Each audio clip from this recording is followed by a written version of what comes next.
This is Counterpoint, and I'm your host, Tanya Granick-Allen. We've got lots to cover on today's panel. We're going to discuss the divide among Canadian MPs on the carbon tax, a Quebec man who opted for MAID after sitting on a stretcher for 4 days in an emergency room hallway. We're going to cover Canada's opioid crisis, but this time in prisons, of all places.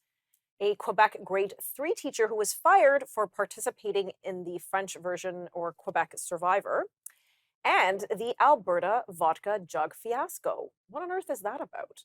Lots to get through, so joining me now is Mike Patton and Hannah Salamon-Vegh, both political commentators. Hannah, Mike, thank you so much for joining me today. So let's dive right in. One story that really stood out to me was that Canada's experiencing an opioid crisis. And we know that this is the case in many of our large urban centers. But this crisis is actually now impacting prisons. Mike, why don't you start us off on this? Well, listen, Tanya, federal prison is not a place you really want to be. And the people that are in there have committed serious crimes because they're sentenced to more than 2 years. And we know that there's a number of ways that are disproportionately going to lead you towards criminality. One is mental health issues, two is lack of education, and three are addiction issues. And that's what we're seeing increasingly in federal prisons. People who are desperate to make money because of their addictions are resorting to crime and ending up in prison.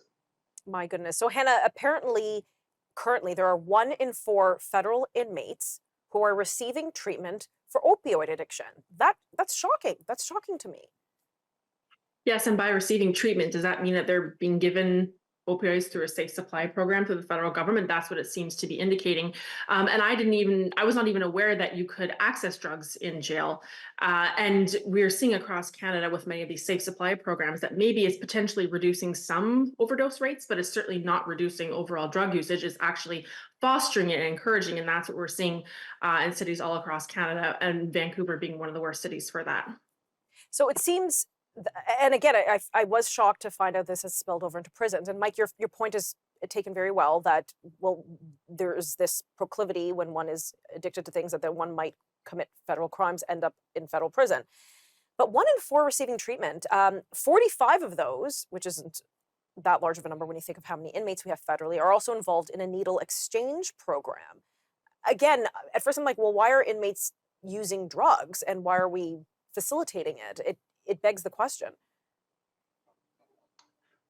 Mike? Right. Well, the biggest reason that the needle exchange is a long-standing program within the federal prison system, and this is for the same reason it's done anywhere else.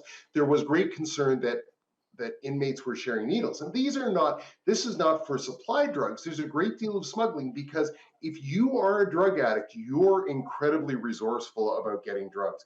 Even within the prison system, there's a great deal of drugs being smuggled in, and this is an ongoing problem for staff and for the administration.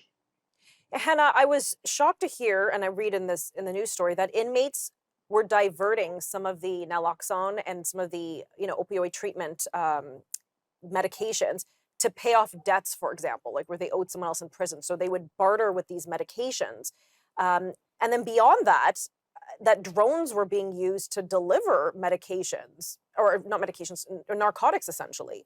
What do you have to say about that, Hannah? Yeah, we're seeing that on the streets as well. Like in London, we have a huge issue of drugs, which is a city which I left because of the drug issue. And the main safe supply center in London, the doctor, she's in the news all the time because she's such an advocate for safe supply. She's fighting against any of the provincial government's efforts to have less of these supervised injection sites. But the same thing is happening on the streets where these people are going in supposedly to get safe supply to hopefully, potentially, purportedly get off of these drugs, and then they're going and selling them on the streets. The same thing is happening outside of prisons. But I mean, how are these people supposed to get off of these drugs if they're continually having access to them? I mean, I know they're cleaner, they, are not laced with fentanyl, things like that. But if you're in prison there often for drug and crime issues. So this is just furthering it. And, you're not allowed to have sharp, things in prison. You're not allowed to have knives and stuff like that. So I don't know why there's an exemption for these types of drugs and needles. And to wrap up again in this news story, this corrections officer of over 21 years. He said in his 21 years, he had never seen such an increase of drugs in prisons. So that's quite shocking. We'll be right back after this break.